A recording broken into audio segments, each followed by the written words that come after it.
नमस्कार.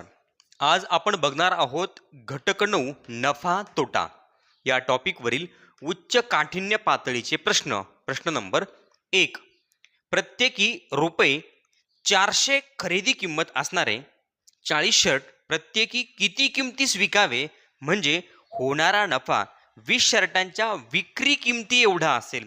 तर मित्रांनो 400 रुपये खरेदी किंमत असणारे बघा, प्रत्येकी 400 रुपये खरेदी किंमत असणारे 40 शर्ट आहेत आणि हे 40 शर्ट किती किमतीला विकावे म्हणजे होणारा नफा 20 शर्टांच्या विक्री किमती एवढा असेल. मित्रांनो होणारा नफा 20 शर्टांच्या विक्री किमती एवढा असेल. तर आपण बघूया एकूण खरेदी किंमत. मित्रांनो शर्ट आहेत 40 आणि प्रत्येकी 400 रुपयाप्रमाणे शर्ट खरेदी केलेले आहेत. म्हणजे मित्रांनो शर्टांची एकूण खरेदी किंमत झाली 4 चोक 16 आणि मित्रांनो 1 2 3 0 म्हणजे शर्टाची खरेदी किंमत आहे 16,000 आणि हे नफा मित्रांनो किती आहे तर एकूण नफा 20 शर्टांच्या विक्री किमती एवढा. मित्रांनो एकूण नफा 20 शर्टांच्या विक्री किमती एवढा आहे. तर मित्रांनो प्रति शर्ट विक्री किंमत, आता एका शर्टची विक्री किंमत मित्रांनो एक्स मानू. बघा एका शर्टची विक्री किंमत मित्रांनो एक्स मानली.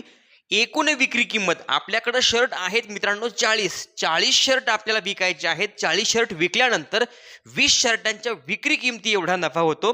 मित्रांनो एकूण विक्री किंमत 40 एक्स. बघा एका शर्टची विक्री किंमत आपण एक्स मानली. एकूण विक्री किंमत आपल्याकडे 40 शर्ट आहेत म्हणजे एकूण विक्री किंमत झाली मित्रांनो 40 एक्स. आता एकूण नफा मित्रांनो आपल्याला एकूण नफा काढायचा आहे. नफा कसा काढणार तर विक्री किमतीतून खरेदी किंमत वजा करणार. मग विक्री किंमत किती आहे मित्रांनो एकूण विक्री किंमत आहे 40 एक्स वजा खरेदी किंमत आहे 16,000. तर मित्रांनो एकूण नफा, मग आता एकूण नफा कसा लिहिणार तर मित्रांनो 40 एक्स वजा 16,000 बरोबर एकूण नफा. तर नफा मित्रांनो नफा आपल्याला किती दिलाय तर नफा आहे मित्रांनो एकूण नफा बरोबर 20 शर्टांच्या विक्री किमती एवढा म्हणजे 20 शर्टांची विक्री किंमत म्हणजे 20 एक्स. मित्रांनो आता आपल्याला हे समीकरण सोडवायचं आहे. 40 एक्स म्हणजे आहे विक्री किंमत वजा खरेदी किंमत. खरेदी किंमत आहे 16,000 आणि नफा आहे मित्रांनो 20 शर्टांच्या विक्री किमती एवढा म्हणजे 20 एक्स. आता मित्रांनो हे जे 20 एक्स आहे हे काय होणार बरोबर चिन्हाच्या डावीकडे येणार, मग ते अधिकचे होणार वजा. म्हणजे मित्रांनो बघा 40 एक्स वजा 20 एक्स बरोबर 16,000. तर मित्रांनो बघा 40 एक्स मधून 20 एक्स गेले, खाली राहिले 20 एक्स बरोबर 16,000 आणि आता 20 आणि एक्स यांच्यामध्ये आहे मित्रांनो गुणाकार. मग 20 काय होणार बरोबर चिन्हाच्या उजवीकडे जाणार म्हणजे होणार भागिले एक्स बरोबर 16,000 भागिले 20. म्हणजे मित्रांनो 1 0 गेला, 1 0 गेला, बे 1 बे बे 8 16 आणि मित्रांनो हे 2 0 म्हणजे एक्स बरोबर 800. मित्रांनो आपल्याला एक्स ची किंमत मिळाली. मित्रांनो एक्स म्हणजे काय तर मित्रांनो प्रति शर्ट विक्री किंमत. प्रति शर्टची विक्री किंमत 800 रुपये असायला पाहिजे. आपल्याला उत्तर मिळालं. पहिल्या प्रश्नाचं उत्तर पर्याय क्रमांक डी रुपये 800.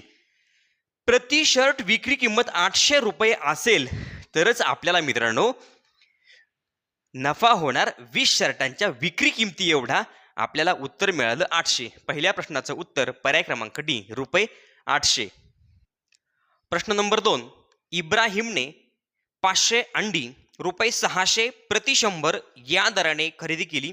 वाहतुकी दरम्यान त्यातील 50 अंडी फुटली. उरलेली अंडी त्याने प्रति डझन कोणत्या भावाने विकावीत म्हणजे त्याला रुपये 600 नफा मिळेल. तर मित्रांनो इब्राहिमने 500 अंडी खरेदी केलेली आहे. 100 अंड्यासाठी त्याने 600 रुपये दिले आणि वाहतुकी दरम्यान त्यातली 50 अंडी फुटली. तर मित्रांनो त्याला 600 रुपये नफा मिळवायचा आहे. मग 600 रुपये नफा मिळेल त्यासाठी त्याने ती अंडी प्रति डझन कोणत्या भावाने विकावीत. तर मित्रांनो बघा एकूण खरेदी किंमत, आपल्याला एकूण खरेदी किंमत काढायची आहे. 500 अंडी विकत घेतलेली आहे म्हणजे 5 शेकडे, 100 म्हणजे 1 शेकडा. मग 5 शेकडे अंडी विकत घेतलेली आहे. एका शेकड्यासाठी 600 रुपये दिलेले आहेत म्हणजे 5 गुणिले 600 मित्रांनो एकूण खरेदी किंमत आपल्याला मिळाली 3000. बघा 500 अंड्यांची एकूण खरेदी किंमत आहे 3000 रुपये. मित्रांनो आपल्याला 600 रुपये नफा मिळवायचा आहे.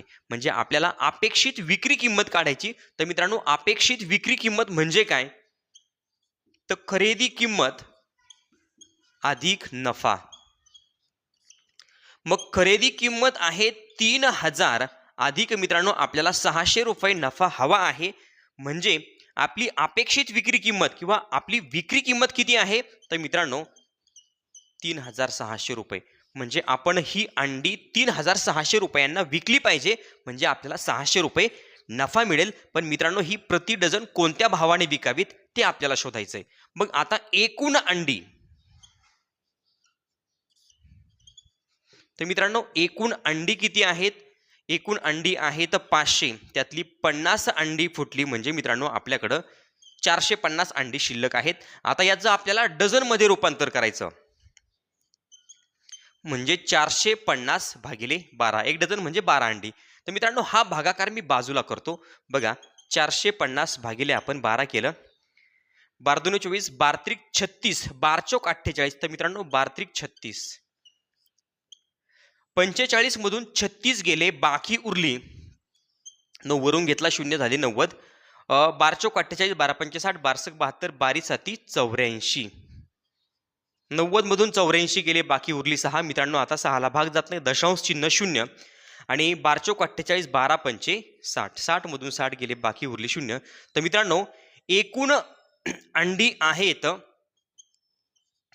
37.5 डझन.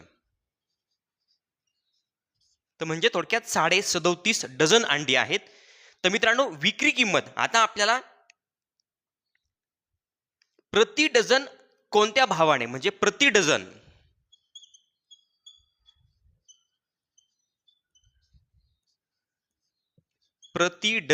विक्री किंमत. तर मित्रांनो आपल्याला प्रति डझन विक्री किंमत काढायची आहे. विक्री किंमत आहे 3600 आणि आपल्याकडे अंडे आहेत 37.5 डझन. तर मित्रांनो आता हा भागाकार करायचा आहे. भागाकार करताना मित्रांनो छेदस्थानी दशांश चिन्हानंतर एक घर आहे. मग आपल्याला जो भाजक आहे त्याला पूर्णांकात आणायचं. म्हणजे मित्रांनो छेदस्थानी संख्या तयार होईल 375. एक दशांश चिन्ह एक घर आपण उजवीकडे सरकवलं. मग अंशस्थानी सुद्धा मित्रांनो दशांश चिन्ह इथे आहे, आणखी एक घर उजवीकडे. म्हणजे 3600 चे होणार 36000. तर मित्रांनो आता 36000 भागिले 375 हा भागाकार जर केला तर मित्रांनो आपल्याला उत्तर मिळेल रुपये 96. मित्रांनो हा भागाकार तुम्ही करून बघा, आपल्याला उत्तर मिळेल रुपये 96. 96 काय, तर मित्रांनो प्रति डझन.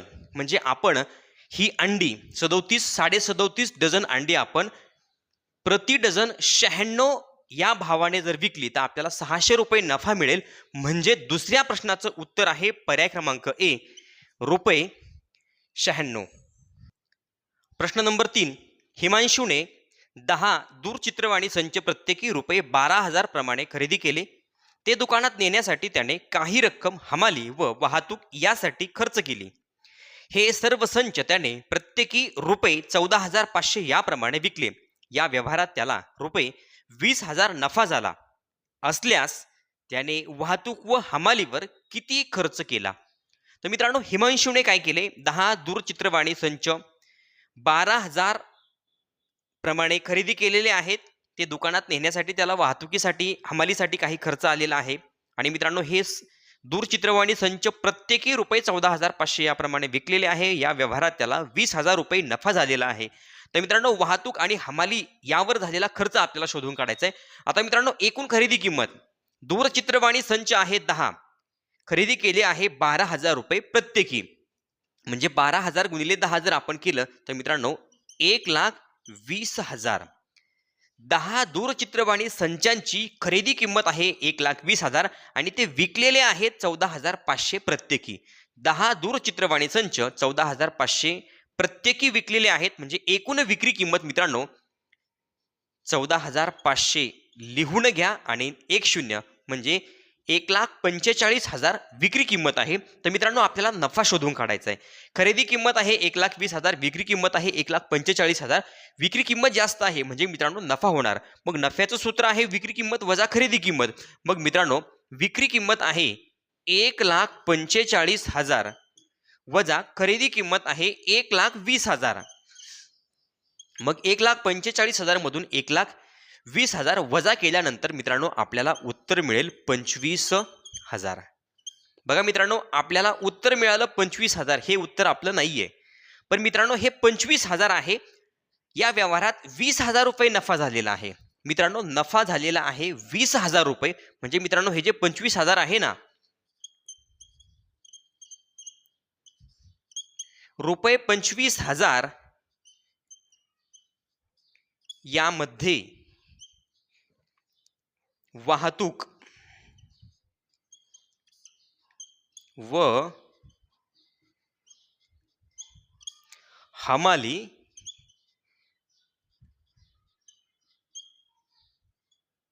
समाविष्ट आहे. म्हणजे मित्रांनो विक्री किमतीतून खरेदी किंमत वजा केल्यानंतर 25,000 आपल्याला नफा तर 20,000 झालेला आहे मित्रांनो. म्हणजे या 25,000 मध्ये वाहतूक आणि हमाली खर्च समाविष्ट आहे. म्हणजे आपल्याला मित्रांनो शोधून काढायचे वाहतूक व हमाली खर्च. म्हणजे मित्रांनो आपण करणार 25,000 वजा 20,000 म्हणजे आपल्याला उत्तर मिळालं 5,000. मित्रांनो हे आहे आपलं उत्तर. आणि 5,000 काय आहे तर मित्रांनो वाहतूक व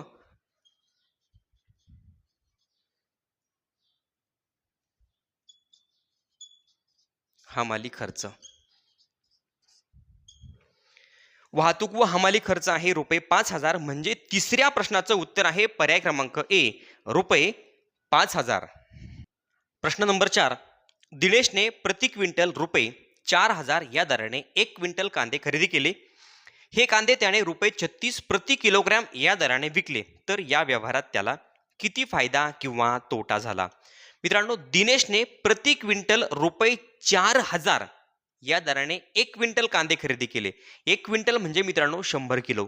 100 किलो कांदे 4,000 रुपयाने खरेदी केले आणि विकताना 36 रुपये प्रति किलो या दराने विकले. तर मित्रांनो या व्यवहारात नफा झाला की तोटा. बघा आता एकूण खरेदी किंमत मित्रांनो 4,000 रुपयाला कांदे खरेदी केलेले आहे. आता 1 किलो कांद्याची खरेदी किंमत किती आहे. 1 किलो कांदा. तर मित्रांनो एकूण 4,000 रुपये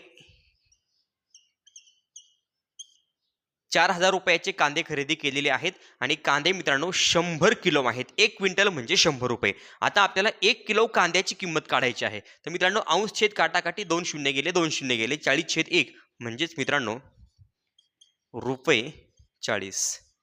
म्हणजे 1 किलो कांदा 40 रुपये या दराने खरेदी केलेला आहे. 100 किलो कांदे 4,000 रुपयाला खरेदी केले. म्हणजे मित्रांनो 1 किलो कांदा 40 रुपये दराने खरेदी केला. पण मित्रांनो विक्री किंमत आपल्याला दिलेली आहे 36 रुपये प्रमाणे विकला. बघा विक्री किंमत आहे 36 रुपये. म्हणजे 1 किलो कांदा 40 रुपयाने विकत घेतला आणि विकताना 36 रुपयाने विकला. म्हणजे मित्रांनो आपल्याला काय होणार तोटा होणार. खरेदी किमतीपेक्षा विक्री किंमत कमी आहे म्हणजे मित्रांनो आपल्याला होणार तोटा. आणि तोट्याचं सूत्र आहे मित्रांनो खरेदी किंमत वजा विक्री किंमत. तर मित्रांनो बघा खरेदी किंमत आहे 40 रुपये पर केजी आणि विक्री किंमत आहे 36 रुपये पर केजी. म्हणजे मित्रांनो आपला तोटा किती आहे. 40 मधून 36 गेले खाली राहिले 4 रुपये केजी. म्हणजे मित्रांनो 1 किलो पाठीमागे आपल्याला 4 रुपये तोटा होतो. तर मित्रांनो आपल्याला एकूण तोटा काढायचा आहे. एकूण तोटा बरोबर मित्रांनो कांदे आहे 100 किलो आणि 1 किलो कांद्यामागे आपल्याला 4 रुपयाचा तोटा होतो. मग 100 गुणिले 4 म्हणजे 400 रुपये. आणि मित्रांनो काय तर तोटा. आपल्याला उत्तर मिळालं या व्यवहारामध्ये दिनेशला 400 रुपयांचा तोटा झालेला आहे, म्हणजेच चौथ्या प्रश्नाचं उत्तर आहे पर्याय क्रमांक बी, रुपये 400 तोटा. प्रश्न नंबर 5. सुनंदाने घाऊक कापड बाजारातून 50 साड्या 20,000 रुपयांना खरेदी केल्या. या सर्व साड्या तिने प्रत्येकी रुपये 475 याप्रमाणे विकल्या. तर या व्यवहारात तिला किती नफा किंवा तोटा झाला? मित्रांनो, सुनंदाने काय केले? घाऊक कापड बाजारातून 50 साड्या 20,000 रुपयांना खरेदी केल्या आणि प्रत्येकी 475 याप्रमाणे विकल्या. तर मित्रांनो, तिला नफा झाला की तोटा झाला? बघा, आता साड्यांची खरेदी किंमत मित्रांनो, 50 साड्यांची खरेदी किंमत आहे 20,000 रुपये. तर मित्रांनो, आपल्याला एका साडीची खरेदी किंमत काढायची. बघा, एका साडीची खरेदी किंमत बरोबर मित्रांनो 20,000 भागिले 50. 1 शून्य गेला, 1 शून्य गेला, 5 1 5, 5 चोक 20 आणि हे 2 शून्य म्हणजे रुपये 400. एका साडीची खरेदी किंमत आहे 400 रुपये आणि मित्रांनो, साडी विकलेली आहे. एक साडी प्रत्येकी 475 याप्रमाणे विकलेली आहे. साड्यांची विक्री किंमत आहे मित्रांनो प्रत्येकी रुपये 475. 400 रुपयाला घेतली आणि 475 रुपयाला साडी विकली म्हणजे मित्रांनो आपल्याला होणार नफा. मग नफ्याचं सूत्र आहे विक्री किंमत वजा खरेदी किंमत. विक्री किंमत आहे 475, त्यातून खरेदी किंमत 400 रुपये आपण वजा करणार म्हणजे मित्रांनो आपल्याला नफा झाला किती? 75 रुपये. आपल्याला मित्रांनो प्रत्येक साडी पाठीमागे 75 रुपये नफा झाला. प्रत्येक साडी विकल्यानंतर 75 रुपये नफा झाला. तर मित्रांनो आपल्याला एकूण नफा काढायचा आहे. एकूण नफा बरोबर मित्रांनो एका साडी पाठीमागे आपल्याला 75 रुपयांचा नफा आहे आणि साड्या विकलेल्या आहेत 50. तर मित्रांनो हा गुणाकार करायचा. बघा, 5 5 25, हातचे आले 2, 5 7 35, 36 आणि 37 हा शून्य म्हणजे मित्रांनो रुपये 3,750 नफा. एकूण नफा मित्रांनो 50 साड्या विकल्यानंतर एकूण नफा झालेला आहे रुपये 3,750 म्हणजे पाचव्या प्रश्नाचं उत्तर आहे पर्याय क्रमांक सी, रुपये 3,750 नफा. विद्यार्थी मित्रांनो, या ठिकाणी घटक 9 नफा तोटा या टॉपिकवरील उच्च काठिण्य पातळीचे प्रश्न संपले. चॅनलवर नवीन असाल तर चॅनल सबस्क्राईब करा. व्हिडिओ आवडला तर लाईक करा, कमेंट करून कळवा आणि आपल्या मित्रांना, आपल्या मैत्रिणींना व्हिडिओ शेअर करायला विसरू नका. धन्यवाद.